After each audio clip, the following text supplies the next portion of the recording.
The sky above Glasgow was the color of wet slate when the transport trucks rolled onto the disused shipyard where Mobland had built its labyrinth of neon slick alleys and smoke-choked gambling dens. Every portable lamp hissed in the drizzle, and crew members shuffled like ghosts under plastic parkas. Yet the fatigue dissolved the moment Tom Hardy arrived, hood up, script tucked into the back pocket of worn black jeans, a half-smile suggesting he'd slept better than anyone else.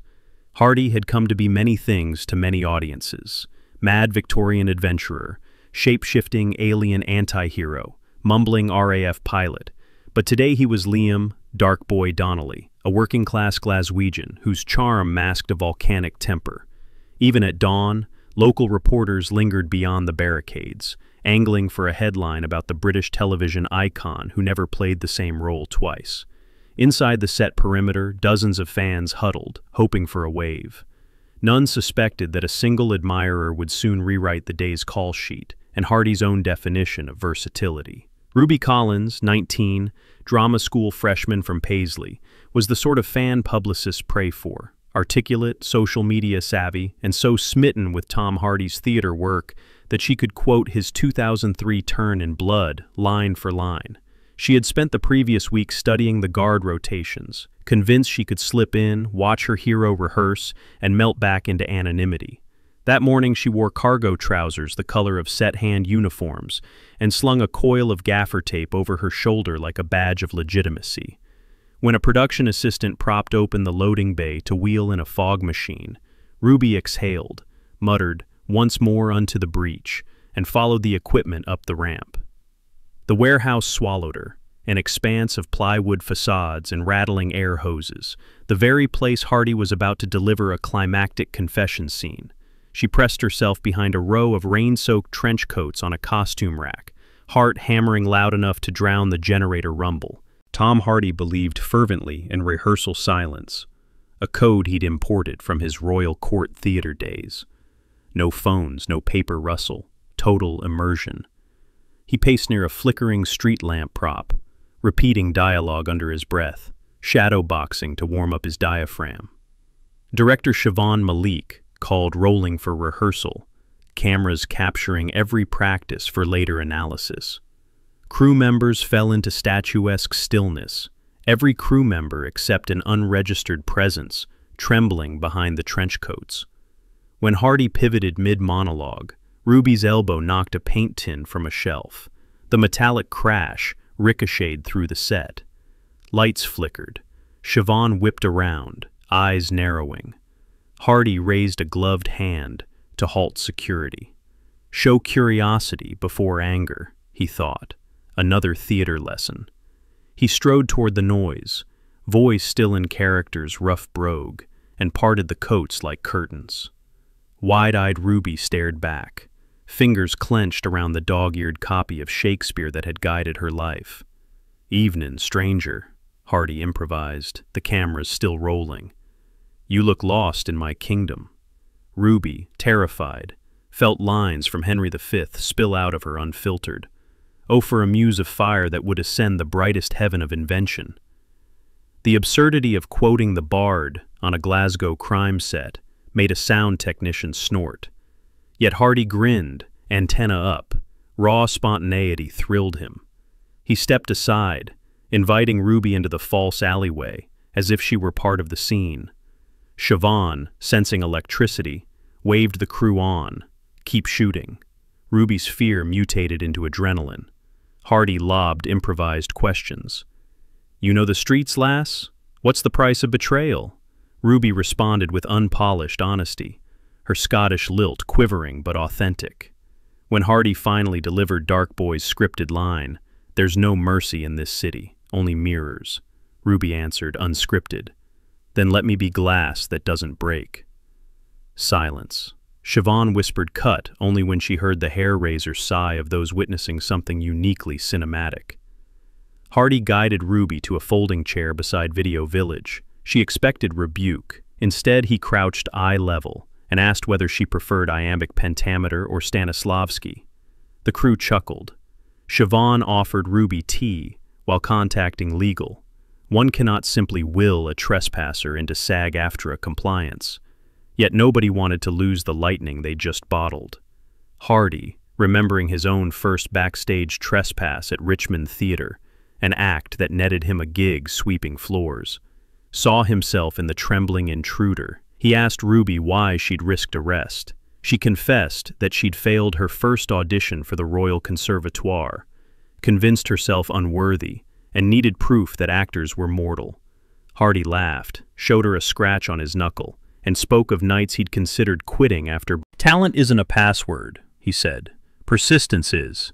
Within 30 minutes, an emergency day contract slid from a printer. Ruby Collins became Maeve, unnamed street informant, pending union ratification. The reblocking commenced. Hardy incorporated Ruby's genuine awe into the revised scene, telling her which camera lens to cheat toward, how to find her light, just as he'd learned under Stephen Graham's mentorship. Naomie Harris, on set for a later scene, offered tips on breathing through terror. Costume clothed Ruby in an oversized bomber jacket.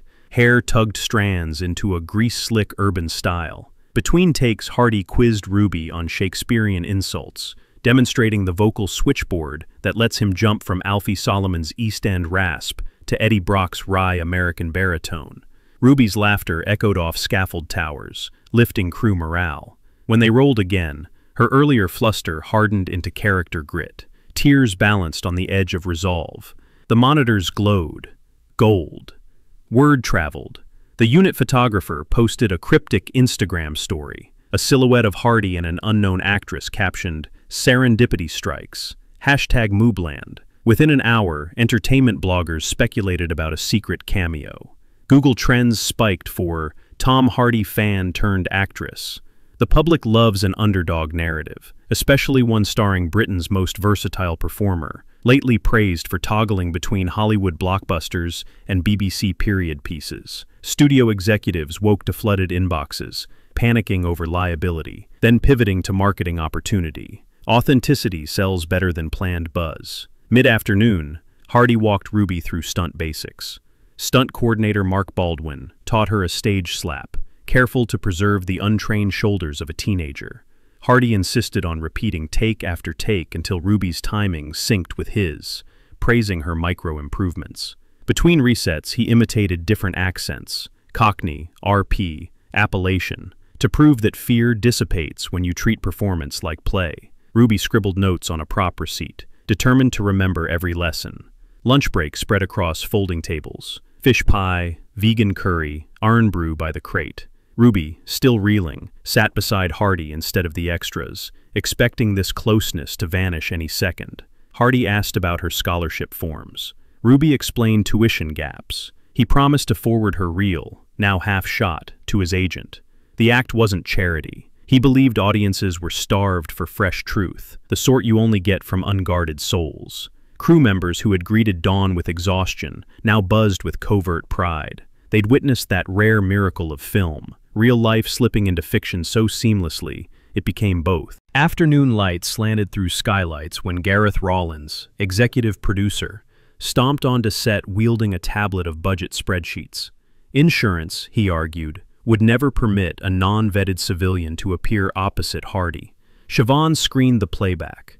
Gareth adjusted his glasses, mouth ajar. He requested a second viewing, then a third. Finally, he muttered, "We'll find the money." No one missed Hardy's subtle fist pump.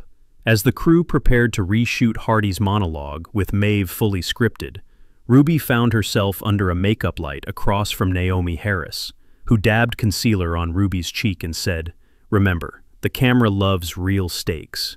Don't apologize for shaking, use it." They filmed the scene twice, once as scripted, once with Hardy's improvised riffing intact. Siobhan decided to cut between both versions, preserving Ruby's rawness. In the golden hour after wrap, Hardy handed Ruby her well-thumbed Shakespeare and signed inside the cover, "Dreams favor the bold. Th." Security escorted Ruby to the gate, this time waving rather than chasing. Reporters shouted questions. Ruby, NDA in hand, simply beamed. Back inside, Hardy lingered on the empty set, breathing in the smell of damp plywood and hot cables, reminded that the dividing line between audience and artist is thinner than gaffer tape. He texted Siobhan, This is why theater will always matter. We know when to invite accidents on stage. 3 days later, studio publicists released a teaser clip labeled Mobland, an unexpected collaboration. YouTube thumbnails showed Hardy's grin and Ruby's tear-streaked face. Comments exploded. Hardy still supporting new talent. Coolest fan experience ever. Proof that invasion of set sometimes pays. Late-night talk shows joked that sneaking into production was now the most effective casting agency in Britain. Meanwhile, Ruby received an email offering 5 more episode appearances, conditional on weekend acting workshops, studio funded. She screamed so loudly her flatmate thought the smoke alarm failed. Tom Hardy resumed filming, yet the atmosphere had mutated. Extras walked taller, believing lightning could strike anyone. Hardened gaffers quoted Shakespeare at coffee stations. Even Gareth Rollins entertained a CSR initiative to let theater students visit future shoots, supervised, of course. Hardy's reputation as an unpredictable but generous collaborator cemented further, aligning his blockbuster profile with the grassroots soul of British theater. He recorded a short video for Ruby's university. "See you on set next time. Bring talent. Leave doubt." Months later, Episode 4 of Mobland aired on Channel 4. Audiences gasped as Maeve, the jittery informant, guided Darkboy through a back-alley escape. Reviewers praised the fresh cobalt intensity of the newcomer opposite Hardy's seasoned menace. Twitter trended #MaveMondays. When the behind-the-scenes mini-doc dropped, revealing Ruby's origin story, late-night hosts dubbed it the most feel-good heist of 2025. The doc highlighted Hardy's training montages, Naomie's pep talks, and Siobhan's delighted reaction to the first unscripted take. Streaming numbers spiked, proving authenticity converts into eyeballs and ad revenue. At the official wrap party, held in a converted Glasgow theater, Ruby arrived in a thrift store tux. Hardy spotted her from the bar, bowed theatrically, and introduced her to casting directors who had once dismissed her headshot. The DJ queued up Sinatra, Hardy's karaoke kryptonite, and soon Ruby and Tom belted My Way, voices cracking, crew cheering. Siobhan toasted, to open doors, and choosing yes instead of no. Across the industry, the anecdote circulated. Tom Hardy, already lauded for fearless range on stage and screen, could add talent magnet to his resume. Agents referenced the story when advising clients to stay humble. Drama teachers cited Ruby when encouraging shy students to risk embarrassment. Security protocols tightened, but so did the belief that unexpected voices belong. A year later, West End producers mounted a revival of Othello, casting Hardy as Iago and Ruby, after rigorous auditions, as Desdemona. Rehearsal photos trended within minutes. Journalists gleefully traced the journey from shipyard set trespass to Shakespearean stage, calling it the most delicious full circle in British theater lore. Hardy, ever the mentor, told press junkets, "Her courage reminded me why I fell in love with acting at 15. The question of fate versus effort lingered in interviews. Hardy insisted it was no mystical coincidence. "She showed up," he said. "She was terrified but ready. My job was to recognize readiness." Ruby echoed him on BBC Breakfast. "He treated me like a peer before I believed I was one."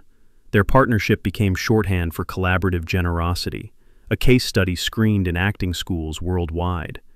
Occasionally, Hardy reread the scribble inside Ruby's battered Shakespeare and laughed, his own counsel staring back at him. On grueling blockbuster shoots, he kept that memory close.